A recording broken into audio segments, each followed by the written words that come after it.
This is the Bacchus temple at Baalbek. They first had to drink wine, and then they came into the temple and worshipped. Now this was a fertility worshipping place. So they were drunk with the wine of Babylon and Rome, and then they experienced sensual worship. But that's not all. There's such a lot to speak about this place. For instance, this Bacchus temple is built on a foundation.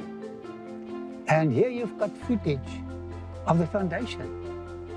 Modern machinery and cranes cannot move the stuff.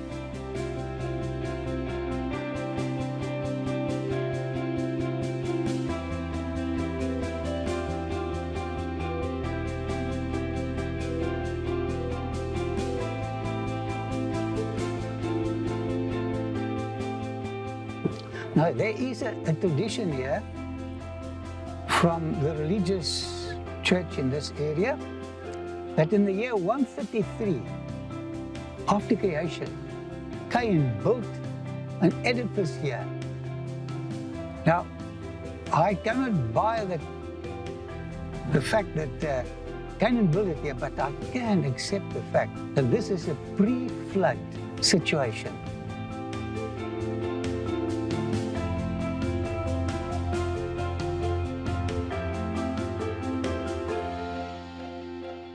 When the Romans came and built here, they built on a foundation, and we looked at some of the stones.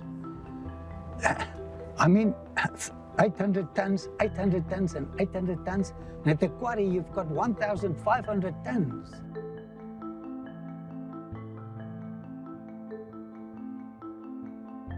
So I believe this is pre-flood.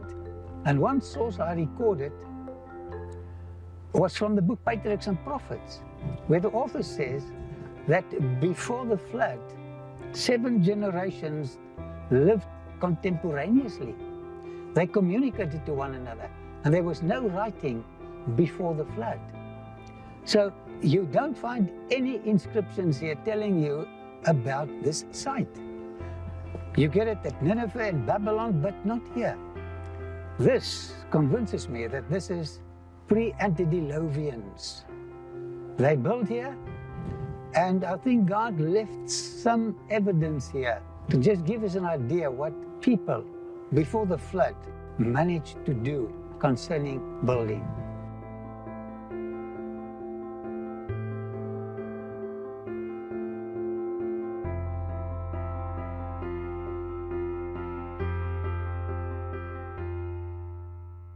People came here to worship. You know, we have a desire to worship. And there's an enemy that wants to take your worship in a wrong direction. You want to see what you worship. But God cannot reduce himself to an object that you can feel or smell. God has to be worshipped in faith. He's too big to be reduced to pillars and Baalbek objects. So may I invite you to transcend your maybe sensual worship and see the unseen Creator God who cares about you and me. May your study concerning Baalbek take you back to a time when there were giants.